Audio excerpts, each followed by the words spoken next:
좋은 식당에 가서 코스 요리를 먹어본 경험들이 있을 것입니다. 저도 초대를 받아서 한번 유명한 레스토랑에 가서 음식을 먹게 되온 적이 있었는데, 그때 기억을 떠올려 보면 음식 하나하나가 다 감동이었다라고 해도 과언이 아니었습니다. 그때 먹었던 스테이크도 기억이 나지만 에피타이저, 중간에 나오는 요리들, 그리고 마지막까지 나오는 디저트를 생각한다면 어느 것 하나 빠짐없는 조화를 이루어 감동을 주기에 부족함이 없었습니다. 우리 이런 코스 요리 분명 아마도 한 번씩은 경험이 있을 이런 코스 요리를 먹을 때 우리가 지금 무슨 코스 요리를 먹고 있고, 그리고 메인 요리가 무엇이냐도 되게 중요하겠지만, 사실은 그것의 무엇이냐보다 그것을 꾸미고, 그리고 그것을 대접하고, 그것이 나오는 그 상태, 그거 어떠함을 보면 우리는 계속해서 유익과 또 만족을 경험하게 됩니다. 즉 쉽게 말해서 이게 금이냐 은이냐, 이게 더 중요하냐 저것이 덜 중요하냐보다 그 모든 것의 역할이 잘 조화롭게 이루어져 그것을 대접받고 먹는 이들에게 감동을 선사한다는 거죠. 성경에서도 이러한 느낌으로 마치 이러한 개념으로 설명하고 있는 본문이 있습니다. 디모데후서 2장에 보면 하나님의 집에는 다양한 그릇들이 있다고 이야기합니다. 그런데 그 그릇들 안에 무엇이 담겼는지가 중요하지, 이것이 금그릇이냐 은그릇이냐를 따지지 않는다라는 거죠. 심지어 아무리 그것이 금그릇이라 하더라도 깨끗하지 않으면 주인이 사용하지 않는다라고 이야기합니다. 무슨 말입니까? 어떤 것이 중요하고 무엇이 중요하다라고 여길 때 우리는 사실 그 상태에 집중하지 못할 때가 있습니다. 그러나 사실은 하나님께서 오늘 우리에게 가르쳐 주신 이 본문을 통하여 내가 금이냐 은이냐, 내가 성전 안에 들어가냐 성전 밖에 있느냐 보다 하나님은 우리를 통하여 모든 것이 조화롭게 하나님 한 분만을 영광 올려드린다는 사실을 알려주고 있습니다. 오늘 계속해서 우리가 읽고 있는 이 출애굽기 본문들을 살펴보면 성전 안에 물건이 만들어졌고, 그리고 이제 성전 밖, 성전 뜰이라고 하는 이 공간에 물건들을 만들고 있습니다. 부살렐은 조각목을 사용하여 번제단과 물두멍, 울타리를 만듭니다. 이것은 분명 성전 안의 기물들과는 차이가 존재합니다. 그 대표적인 특징은 성전 안에 있는 기물들은 나무에 금을 씌웠다면 성전 밖, 성전 뜰 안에 있는 이 기물들은 나무 위에 놋을 씌우거나 아무리 기껏해야 은을 씌우는 정도에 지나지 않는다라는 거죠. 이렇게 보면 우리가 금을 씌운 성전 안에 있는 기물들은 더 중요하고 은이나 놋을 씌운 성전 밖의 기물들은 덜 중요하다라고 생각할지 모르겠습니다. 하지만 이런 것은 차이가 없습니다. 왜냐하면 이 모든 것은 하나님이 사용하시는 도구들이기 때문입니다. 성전 안에서 제사장만 사용하기 때문에 더 중요하고, 성전 밖에서 이스라엘 백성들이 실제 만나는 기물들이기 때문에 부정한 기물이 되지 않는다라는 거죠. 울타리든지 물두멍이든지, 그리고 계속해서 끊임없이 제사를 드리는 번제단이든지 할 것 없이 하나님 그 모든 것을 영광 받으시고 그 상태, 하나님이 사용하실 상태로 깨끗하게 만드시는 하나님의 은혜가 있다라는 거죠. 그러므로 우리는 부정과 정결을 넘어 하나님께서 사용하시는 것이 있다면, 하나님이 지금 하나님의 영광을 드러내기 위하여 만들고 있다면 그것 자체로 귀한 역할을 감당할 수 있습니다.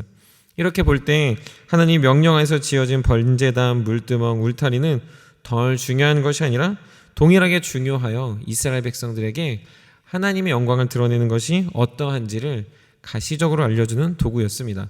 먼저 놋으로 덮은 번제단은 사실 금으로 만들 수도 있었겠지만 계속해서 불을 지피고 끊임없이 그곳에서 제사를 드려야 했기 때문에 잘 견딜 수 있는 주물을 사용해야 했습니다. 그리고 그곳에서는 죄의 고백과 제물의 죽음을 통하여 하나님의 백성들의 헌신과 희생, 그리고 회개를 받으셨습니다.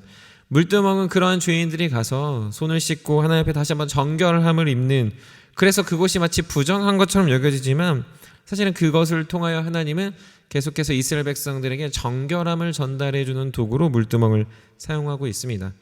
또한 마지막으로 울타리를 만들고 있는 것은 하나님의 거룩함, 하나님의 정결함이 이 세상과 구별된다라는 것을 그 울타리를 통하여 하나님의 사람들에게 알려주고 있다라는 거죠.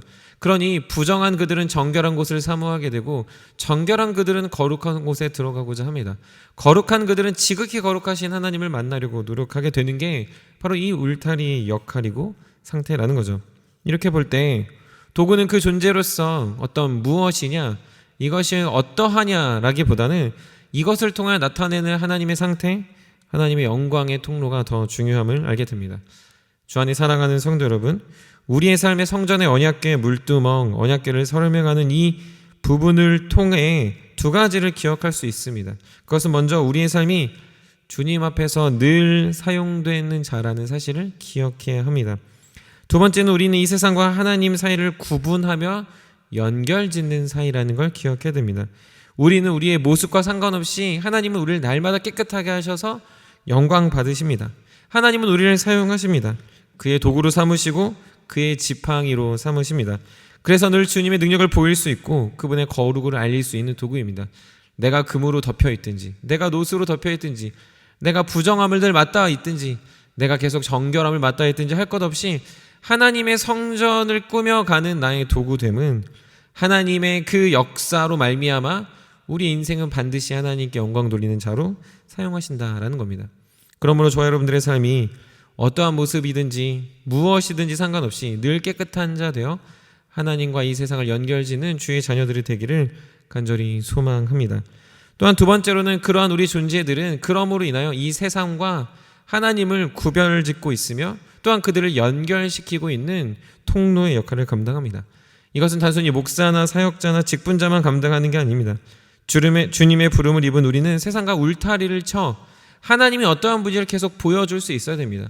울타리가 철의 장벽처럼 막아놓고 들어오지 못하게 하는 울타리가 아니라 계속해서 그 울타리 안으로 들어와라고 권하고 종용하고 촉구할 수 있는 사랑의 울타리여야 합니다. 우리는 거룩한 행실을 계속 보일 수 있는 울타리로서 세상에 거룩하지 않은 사람들을 향해서 하나님의 백성들이 어떻게 살아가는지를 보여줘야 되는 기준선이 있어야 됩니다. 왜 그렇습니까? 우리는 세상과 맞닿아 있지만 세상과는 구별된 자들이고 우리는 하나님과 맞닿아 있으면서 그 거룩한 하나님을 향해 계속 달려가는 자들이기 때문에 그렇습니다. 주 안에 사랑하는 성도 여러분, 그러니 우리 세상에서 하나님의 기준을 보이고 하나님의 영광과 능력을 나타낼 수 있어야 됩니다. 우리 마음에 그런 생각이 들 때가 있습니다. 그 정도는 목사님이나 하셔야죠. 그 정도는 장로님, 권사님, 집사님들이 하는 거 아닙니까? 라고 생각합니다. 하지만 하나님께서 우리에게 요구하시는 건 그런 직분으로 무엇을 시키는 게 아닙니다. 어떠한 우리의 상태, 깨끗한 모습에 대해서 그것을 하는 게 아닙니다. 하나님은 나를 통하여 나의 깨끗해짐, 나의 하나님을 향한 그 사랑의 마음으로 인하여 계속 영광 받으시길 원한다라는 거죠. 그러니 우리 사랑하는 금광의 가족 모두가 늘 주님의 가족, 자녀임을 기억하며 세상의 복음의 소식을 전하고 복음의 울타리가 되어 세상에 있는 모든 사람들을 주님께로 이끌 수 있는 통로가 되길 바랍니다.